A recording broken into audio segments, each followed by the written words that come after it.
अब देखिए, हम देख रहे हैं कि हमारे पास एक और एग्जांपल ले लेते हैं, हम उसको भी अच्छे से समझने की कोशिश करते हैं। हाँ जी, इसके कितने सिग्नल आएंगे, एनीवन? जी, how many signals are there in this compound? 1 2 एक आएगा। इसमें एक सिग्नल आएगा। देखे गौर से, तो देखे यहाँ पे सिमेट्री प्रेजेंट है। इसे वन जी टू जी। कह लें, इसे वन टू कह लें, सेम सिग्नल ना आएगा, इसका इसका सिग्नल आएगा ना। ठीक है, जी सर।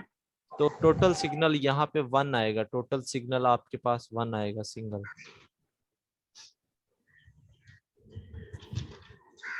तो ये अपने माइंड में आपने चीजें रखनी है इस तरह से। और मिसाल के तौर पर हमारे पास ये एक कंपाउंड है जी,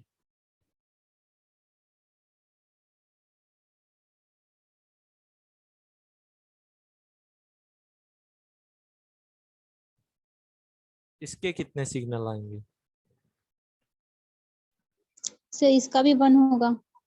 सर इसके 2 वन कैसे हो 1 सकता कैसे है? होगा? सर इसके 2 सिग्नल होंगे। ये यहाँ से ब्रेक करे, वन टू, यहाँ देखे वन टू सेम है, ये चीज है। इसका वन टू का एक सिग्नल आएगा, यहाँ से भी वन टू का एक सिग्नल आएगा। तो दो सिग्नल आएंगे। दो तरह के हाइड्रोजन मौजूद हैं, एक तो CH3 वाले और एक CH3 वाले। गौर नहीं करते आप लोग। तो यहाँ पे टू सिग्नल आएंगे, वन सिग्नल तो आ ही नहीं सकता कभी भी। सर जी, सर ये सेम तो है दोनों साइड पे।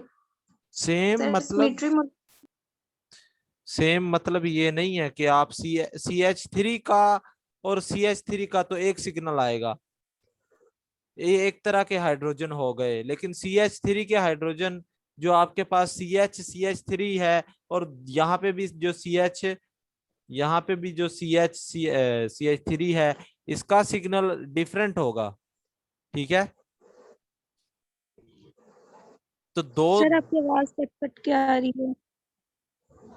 बात कर रहे हैं हम यहाँ के पे के दो तरह के है हाइड्रोजन हमारे पास मौजूद है। कौन कौन से दो तरह के? वो देखें, एक CH3 वाले हाइड्रोजन मौजूद है, इनका तो सेम आएगा, एक सिग्नल आ गया। और एक आपके पास CH3 वाले हैं, CH3 वाले हैं, तो देखें जी इनका सर जो आप समझ आ होगा गई। ये डिफरेंट सिग्नल होगा।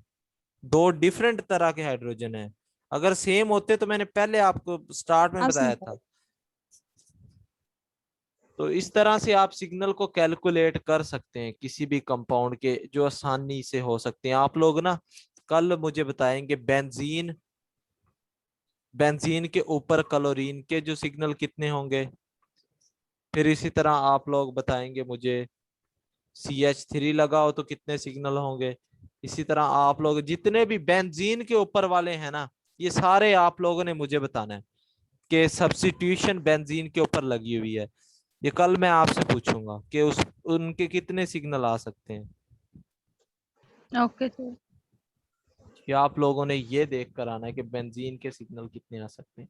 अब केमिकल शिफ्ट की बात करते हैं हम थोड़े से। बेसिकली NMR जितनी हमने पढ़ ली, इतनी तो यूनिवर्सिटी में नहीं पढ़ाई जाती। आप लोगों ने कभी फोकस किया होगा, वहां पे स्पेक्ट्रा पढ़ाया जाता है। स्पेक्ट्रा हमारा स्टडी का पर्पस नहीं है यहाँ पे। तो हम यहाँ पर जो देख रहे हैं वो जस्ट PPSC के पॉइंट ऑफ व्यू, क्योंकि PPSC में स्पेक्ट्रा नहीं पूछा जाता आपसे, ये सिग्नल के बारे में पूछा जाता है। और शील्डिंग डी शील्डिंग वो हम अभी देखते हैं। तो हमारे पास केमिकल शिफ्ट को हम थोड़ा सा देखते हैं, केमिकल शिफ्ट क्या होती है।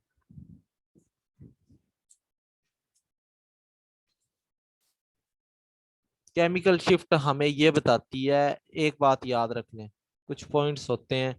केमिकल शिफ्ट हमें ये बताती है कि हमारा जो सिग्नल होगा, how far signal will come from reference.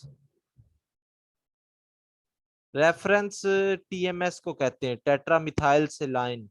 ये मैं आपको आगे बताऊंगा, थोड़ा सा एक्सप्लेन करूंगा रेफरेंस के बारे में भी। टीएमएस क्या चीज होती है और इसे हम क्यों इस्तेमाल करते हैं।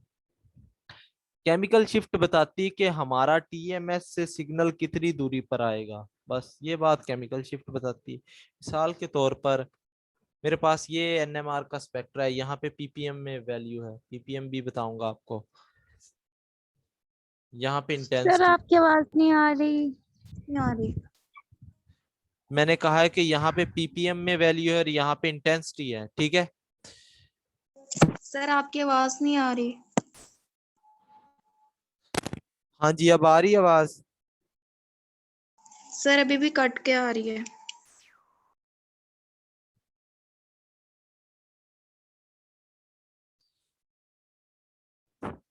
जी अब बताएं, अब आई सर अब आवाज। ठीक है, जी आ रही है। मैंने बात बताई कि केमिकल शिफ्ट हमें बताती कि हमारा जो रेफरेंस है ये टीएमएस होता है, इसका सिग्नल सबसे पहले आता है। तो टीएमएस से कितनी दूरी पर या कितने नजदीक हमारा जो दूसरा कंपाउंड है उसका सिग्नल आएगा, ठीक है। कंपाउंड में जो फंक्शनल ग्रुप या उसके साथ कार हाइड्रोजन अटैच है उनका सिग्नल टीएमएस से कितनी दूरी पर आता है, वो हमें क्या बताता है, केमिकल शिफ्ट बताती है। सबसे पहले जो होता है वो जीरो, हम इसे कंसीडर करते हैं टीएमएस को, कि जी हमारे पास टीएमएस का सिग्नल जीरो पर आता है। तो टीएमएस क्या होता है इसे थोड़ा सा देख लेते हैं हम।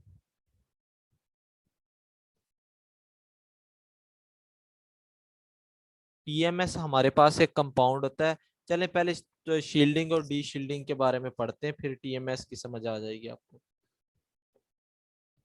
अब आप लोगों ने ना एक बात नोट की होगी कि कोई भी चार्ज पार्टिकल होता है वो आपके पास क्या प्रोड्यूस करता है, मैग्नेटिक फील्ड प्रोड्यूस करता है।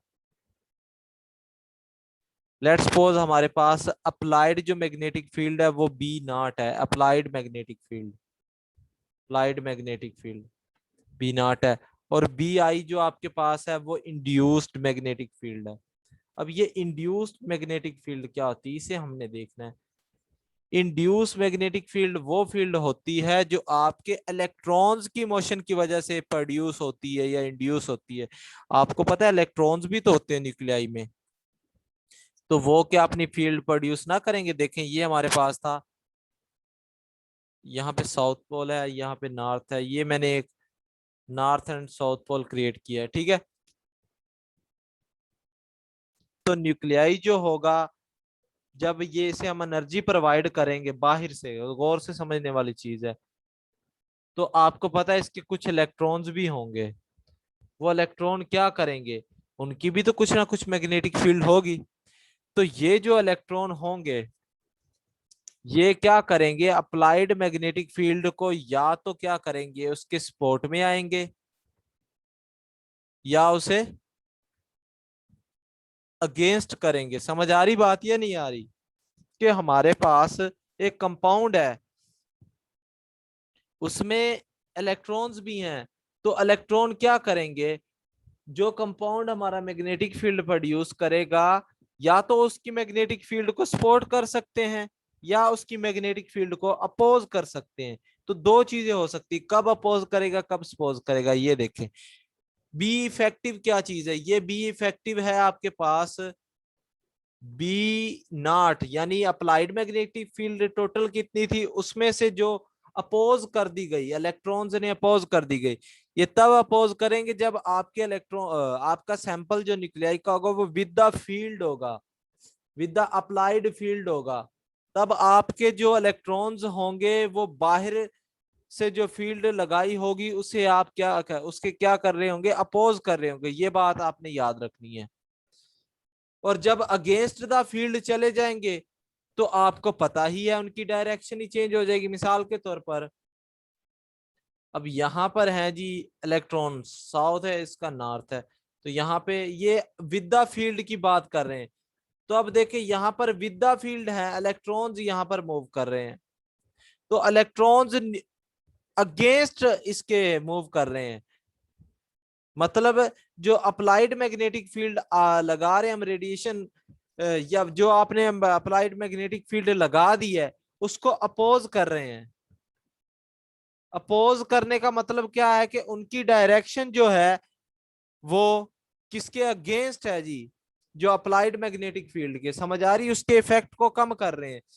लेकिन अगर वो अगेंस्ट द फील्ड चले जाएंगे, मतलब न्यूक्लियाई जब आपका अगेंस्ट द फील्ड चला जाएगा, तब जो बी इफेक्टिव का फार्मूला होगा वो यहाँ पे B not plus B I, मतलब यहाँ पर आपके जो इलेक्ट्रॉन्स हैं वो न्यूक्लियस को जो आपके इलेक्ट्रॉन्स हैं वो मैग्नेटिक फील्ड में अपनी भी मैग्नेटिक फील्ड को एडअप करवा रहे होते हैं, इंड्यूस करवा रहे होते हैं। तो ये चीजें होती है, आपने नोट करनी है, ठीक है, कि जब आपका अगेंस्ट द फील्ड होगा सैंपल के न्यूक्लियाई, तब जो होंगे इलेक्ट्रॉन्स की वजह से जो मैग्नेटिक फील्ड होगी वो स्पोर्ट में चली जाएगी।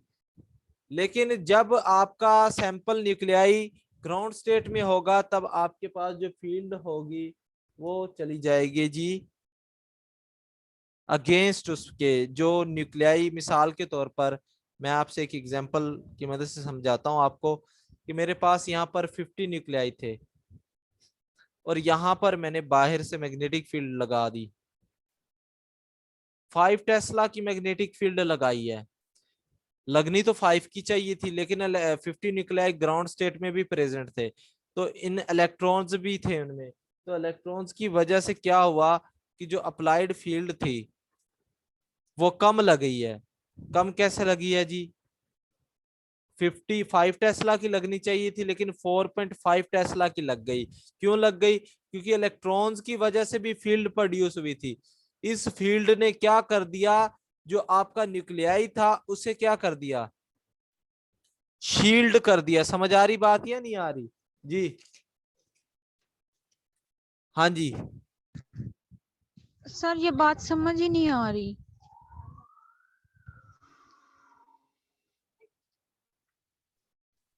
बात ये कर रहा हूं कि आपके इलेक्ट्रॉन जो थे वो भी मैग्नेटिक फील्ड अप्लाई कर रहे होते हैं, उनकी भी मैग्नेटिक फील्ड होती है। ये जो इलेक्ट्रॉन्स मैग्नेटिक फील्ड लगा रहे होते हैं, ये जो बाहर से एक्सटर्नल मैग्नेट हम लगा रहे होते हैं न्यूक्लियाई पर, उनको अपोज कर रहे होते हैं। ये बात की है मैंने। ठीक है, फिर तो जो अपोज कर रहे होते हैं, जिसकी वजह से जो अप्लाइड मैग्नेटिक फील्ड होती है ये बाहर से जो लगाई है, हाँ जी बस एंड करते हैं। तो बाहर से जो मैग्नेटिक फील्ड लगाई है वो 5 टेस्ला की थी। तो ये न्यूक्लियाई प्रेजेंट था, यहाँ पर लगनी तो 5 टेस्ला की चाहिए थी, ये जो मैग्नेट वाली है। लेकिन होता क्या है, यहाँ पर आपके पास 5 टेस्ला की नहीं लगती, क्योंकि इलेक्ट्रॉन की जो फील्ड होती है वो इसे अपोज कर रही होती है। तो 4.5 की लग जाती है, जिसकी वजह से जो आपके इलेक्ट्रॉन जो होते हैं, इलेक्ट्रॉन्स कह रहा हूँ, न्यूक्लियाई होता है, वो मैग्नेटिक फील्ड कम फील कर रहे होते हैं। ठीक है, ये बात मैंने की है। हाँ जी, ठीक है। चलें फिर हम स्टार्ट करते 7:35 पे, लोग नमाज पढ़ लें।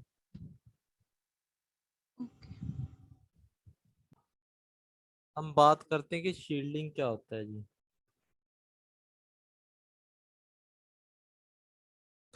शील्डिंग होता है कि अगर जो आपने फील्ड लगाई है और जो फील्ड आपका आपके इलेक्ट्रॉन्स क्रिएट कर रहे हैं, जो फील्ड आपने लगाई है और आपके इलेक्ट्रॉन्स भी एक फील्ड अप्लाई कर रहे हैं, ठीक है, तो आपने याद रखना है कि if field created by electrons oppose external nuclei या एक्सटर्नल मैग्नेटिक फील्ड, और जो न्यूक्लियाई होंगे वो इफेक्टिव जो एक्सपीरियंस करेंगे an effective field which is smaller than external, मतलब कि ये आपके पास एक न्यूक्लियाई था, जैसे हमारे पास चार्ज होता है जेड इफेक्टिव न्यूक्लियस के ऊपर, तो उसी तरह की ये चीज है शील्डिंग। शील्डिंग क्या होती है कि यहाँ पे इलेक्ट्रॉन्स भी थे, तो आपने जो एक अप्लाइड फील्ड लगाई थी नॉर्थ टू साउथ, अगर तो ये 5 टेस्ला की थी, लेकिन जो न्यूक्लियाई है इसमें इलेक्ट्रॉन्स की प्रेजेंस की वजह से ये फील्ड कम हो जाए, यानी 4.5 टेस्ला की लगे, तब आपके पास क्या होगी, शील्डिंग होगी। मतलब कि जो आपने अप्लाइड फील्ड लगाई थी और जो आपके इलेक्ट्रॉन्स ने फील्ड अप्लाई की है, उसकी वजह से जो फील्ड होती है वो न्यूक्लियाई पर कम लग रही होती है। इलेक्ट्रॉन्स की जो फील्ड है वो अगेंस्ट होती है अप्लाइड फील्ड के, यानी उसके इफेक्ट को कम कर रही होती है। आपने 5 टेस्ला की फील्ड लगाई, लेकिन इलेक्ट्रॉन्स ने कुछ मैग्नेटिक फील्ड प्रोड्यूस की, जिसकी वजह से न्यूक्लियस पे जो फील्ड लगती है अप्लाइड जो एक्सटर्नल फील्ड वो कम लगती है। तो इसे हम कहेंगे शील्डिंग कहेंगे जी। क्लियर है? जी जी सर। सर। तो अब देखिए, आपको पता है कि अगर हमें लेट्स सपोज यहां से यहां शिफ्टिंग करवाने के लिए न्यूक्लियाई की 60 मेगाहर्ट्ज की आप कह लें 60 मेगाहर्ट्ज या 60 टेस्ला की फील्ड चाहिए, अगर हम बात करें तो 60 टेस्ला की। तो अब देखिए, यहां से यहां लेकर जाने के लिए 60 टेस्ला की मैग्नेटिक फील्ड होनी चाहिए, बी नॉट। तो लेकिन यहाँ पर आपके पास बी इफेक्टिव क्या होगी, मैंने फार्मूला बताया आपको बी इफेक्टिव का, B not minus B I. तो अब देखिए, यहाँ पर बी इफेक्टिव ज्यादा लगेगी या कम लगेगी, बताएं जी, शील्डिंग के केस में। सर कम। कम लगेगी। हाँ जी, कम लगेगी। क्यों? क्योंकि देखे माइनस हो रही है चीज यहाँ से, ये इलेक्ट्रॉन्स की जो फील्ड है वो माइनस हो रही है, इलेक्ट्रॉन्स की है, और ये आपने बाहर से जो एक्सटर्नल फील्ड लगाई थी, तो मतलब बी इफेक्टिव आपकी कम लग जाएगी। क्यों? क्योंकि जो आपके इलेक्ट्रॉन्स की फील्ड है वो इंक्रीज कर रही है। एक बात ये आपने माइंड में रख लेनी है, ठीक है? तो जैसे ये कम लगेगी तो मतलब हमारा जो न्यूक्लियाई है, आपको नहीं लगता कि वो न्यूक्लियाई जो होगा वो कम फील्ड अब महसूस कर रहा होगा? यानी हमें तो चाहिए थी 60 की टेस्ला की, हमने अप्लाई कर दी 60 टेस्ला की मैग्नेटिक फील्ड, लेकिन न्यूक्लियाई फील कर रहे 55 टेस्ला की मैग्नेटिक फील्ड। तो मतलब हमारा जो न्यूक्लियाई है उसका जो प्रीसीजनल फ्रीक्वेंसी है वो लेस हो गई है, क्योंकि आपको बताया था बी नॉट जो होता है प्रीसीजनल फ्रीक्वेंसी के डायरेक्टली प्रोपोर्शनल होता है। तो मतलब जो न्यूक्लियाई फील्ड को अपने ऊपर महसूस कर रहा है वो कम महसूस कर रहा है। तो मतलब न्यूक्लियाई को ज्यादा फील्ड की जरूरत है। समझ आ रही बात या नहीं आ रही? 60 से, हाँ जी जी बताएं। जी सर। तो मतलब न्यूक्लियस का जो न्यूक्लियाई होगा उसका सिग्नल हाई फील्ड पे आएगा या लो फील्ड पे आएगा? हाँ जी बताएं, हाई फील्ड पे आएगा या लो फील्ड पे आएगा, लो मैग्नेटिक फील्ड पे जी? लो फील्ड पे। सर हाई पे आना चाहिए कि अब हम हाई अप्लाई करेंगे तभी वो सिग्नल शो करेगा। हाँ जी बिल्कुल सही बात है, हाई फील्ड पे आएगा, क्योंकि 60 हमने अप्लाई की है इसका उससे काम नहीं बना, ठीक है? तो मतलब ज्यादा मैग्नेटिक फील्ड अप्लाई करनी पड़ेगी। क्लियर जी है सर। सबको? जी सर। तो इसे हम शील्डिंग कहते हैं। अब डी शील्डिंग इसका उलट होगा कि अगर फील्ड जो क्रिएटेड बाय इलेक्ट्रॉन्स होगी वो इतनी कम हो कि हमारा न्यूक्लियाई उसे एक्सपीरियंस ही ना करे, ठीक है? तो उससे क्या होगा, हमारे जो न्यूक्लियाई पर ऑलमोस्ट पूरी की पूरी जो फील्ड होगी वो लगेगी, तो हमारा जो सिग्नल होगा वो लो फील्ड पे ही आ जाएगा, ठीक है? डी शील्डेड के केस में इसके रिवर्स कर लें। तो हमारे पास जो स्पेक्ट्रा होता है ना वो इस तरह से होता है, यहाँ पर जो रीजन होता है वो अप फील्ड होता है, अप फील्ड होता है यहाँ पे रीजन, और यहाँ पे टीएमएस होता है हमारे पास, टेट्रा मिथाइल सेलाइन, इस रेफरेंस को हम ले रहे होते हैं, और यहाँ पे जो होता है वो लो फील्ड होता है, और यहाँ पे पीपीएम की वैल्यू हाई होती है। लेट्स सपोज यहाँ पे 10 पीपीएम है, यहाँ पे पीपीएम की वैल्यू 0 होती टीएमएस के लिए, और यहाँ पे 1 पीपीएम होती है। यहाँ पे पीपीएम की वैल्यू तो हाई है, फ्रीक्वेंसी हाई होती है यहाँ पे फ्रीक्वेंसी लो होती है। तो ये बातें आपने अपने माइंड में रखनी है। तो अब आपसे पूछा जाए कि CH4 का जो सिग्नल होगा वो TMS के करीब आएगा या दूर आएगा, बताएं जी। हाँ जी, एनीवन?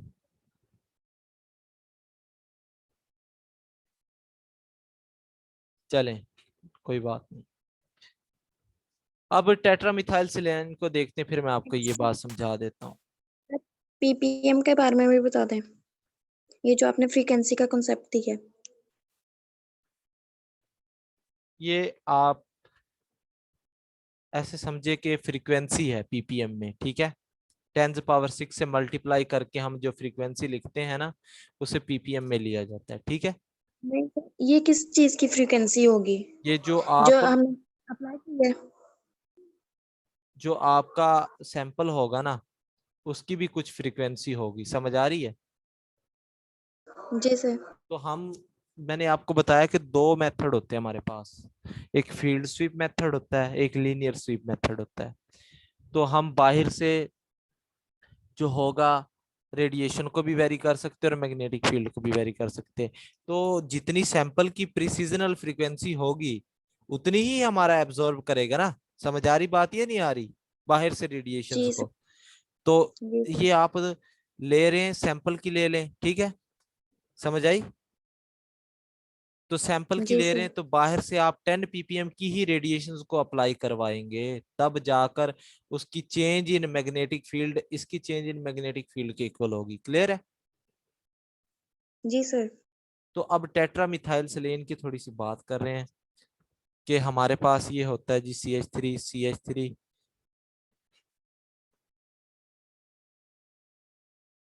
सिलिकॉन ग्रुप है जी। तो अब देखिए ये हाईली क्या है, शील्डेड है, डी शील्डेड है जी? शील्डेड है। शील्डेड है। दोबारा से देख लें, ये डी शील्डेड हो गए, इसलिए तो रेफरेंस के तौर पे ले रहे हैं। ये हाईली डी शील्डेड होता है। अब थोड़ा सा कॉन्सेप्ट समझ लें फिर। ये मीटिंग एंड होने वाली है, आप लोग दोबारा से ज्वाइन करें ताकि फिर इंटरप्शन ना हो बीच में।